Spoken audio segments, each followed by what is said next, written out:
여러분 추석 연휴 잘 보내고 계신가요? 이번 연휴는 5일이나 돼서 푹 쉬시는 분들 많으실 것 같은데요. 이런 황금 연휴를 노리는 기업들이 있습니다.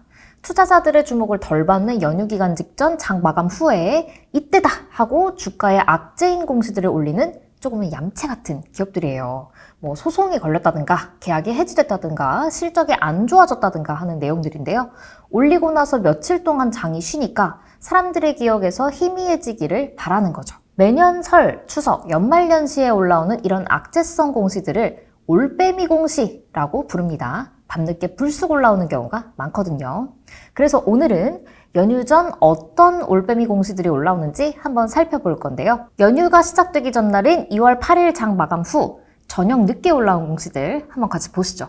설을 보는 이유는 그 악재가 4일 뒤에 주가에 얼마나 소소한 영향을 미쳤는지도 같이 볼 거거든요. 2월 8일 이날의 공시 전체 보기로 보시면요. 오후 6시 52분까지 공시가 올라와 있죠. 일단 코스닥 상장사 DA테크놀로지가 올린 최대주주 변경을 수반하는 주식 양수도 계약 체결 공시를 한번 볼게요. DA테크놀로지라고 지금은 거래 정지된 종목인데 대주주가 지분 전부 혹은 일부를 누군가한테 팔아넘기는 계약을 체결해서 시행되면 최대주주가 변경될 거다.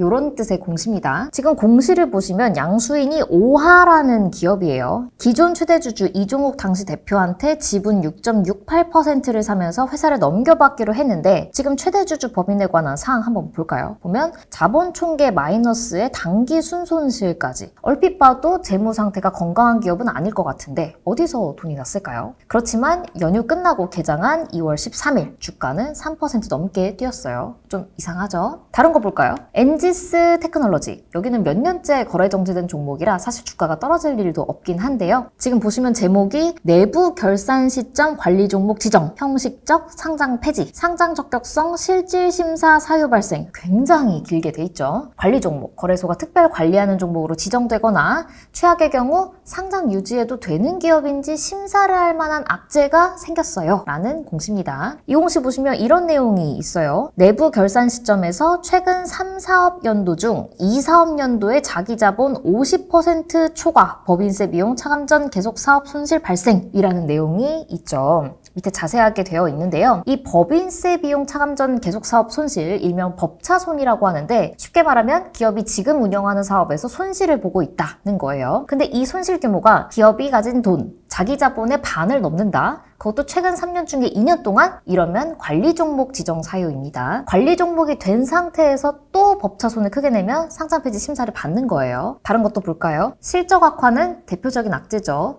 미디어젠 공시 한번 볼까요? 이 기업은 지금 보시면 영업 적자가 거의 1년 만에 2배 넘게 커졌죠. 그렇지만 설 이후 13일 주가는 부합세로 마감합니다. 재밌는 것도 있어요. 아스트라는 코스닥 상장사인데요. 2024년 2월에 뜬금없이 2022년이랑 2021년 사업보고서를 정정 공시를 냅니다. 정정 사유 볼까요? 시스템이 잘못돼서 우리 재고 자산을 실제보다 많이 기입을 했어요. 그래서 그걸 2년째 잘못하다가 이번에 깨달아서 자진 신고합니다 하는 공시예요. 굉장히 황당하죠? 마지막으로 맨 뒤에 있는 삼성물산 공시 보겠습니다. 요거는 올빼미 공시라기에는 조금 애매한데 그래도 볼게요. 지금 보면 횡령 배임 사실 확인 공시를 기재 정정을 했습니다. 이제 이 공시는 회사 임직원의 배임 횡령 혐의가 발생해서 검찰이 고발을 하고 이제 법정 다툼까지 간 다음에 결과를 보여주는 그런 공시예요. 정정 사유가 항소 제기 사실 확인입니다. 보시면 4년 전인 2020년 9월 서울중앙지검이 삼성물산의 전 경영진들에 대해서 업무상 배임 혐의로 기소를 해서 법원에 갔는데 이제 2월 5일이에요. 2월 5일 설 연휴 4일 전에 1심 무죄 판결이 났습니다. 그래서 5일에 이렇게 무죄예요 하고 공시를 올렸는데요. 검찰이 항소를 결정했고 이 사실을 삼성물산이 8일에 확인해서 공시를 정정합니다 라는 거예요. 여러분 2020년 9월에 검찰이 삼성물산 경영진들 왜 기소했는지 혹시 기억하세요? 우리 저번에 의식주 합병 비율 편에서 삼성물산 제일모직 합병 다뤘었죠? 그때 합병 가지고 말이 많았는데 이재용 삼성전자 회장의 경영권 승계를 위해 시세를 조종했다는 의혹도 있었습니다. 그 혐의로 검찰이 이재용 회장과 삼성물산 당시 경영진들을 대거 기소했던 거예요. 그게 2월 5일 1심에서 전원 무죄가 나왔고요. 3일 만인 2월 8일 검찰이 항소를 했어요. 삼성그룹 전체가 법정 리스크에 다시 얽매이게 되는 굉장한 비보죠. 이날 항소 보도가 나온 건 오후 4시쯤이었는데요. 공시는 오후 7시 정도 돼서 올린 거니까 살짝 지각이죠. 그래도 이때는 전날부터 검찰이 항소를 암시하는 그런 뉴스들이 나오면서 삼성전자 주가에 미리 선반영이 됐습니다. 뭐 삼성물산이야 지금 경영진도 아닌데요. 뭐.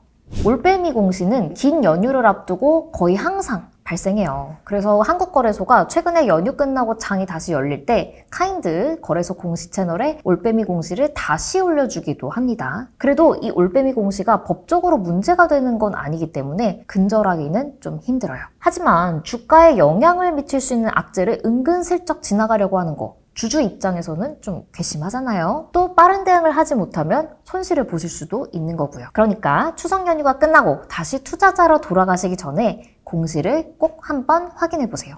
다 보실 필요 없습니다. 내가 투자한 기업에 새로운 공시가 있는지 검색만 한번 해보세요. 오늘 영상 좋으셨다면 좋아요, 알람, 구독 설정 해주시고요. 궁금한 점은 댓글로 달아주세요. 그럼 안녕!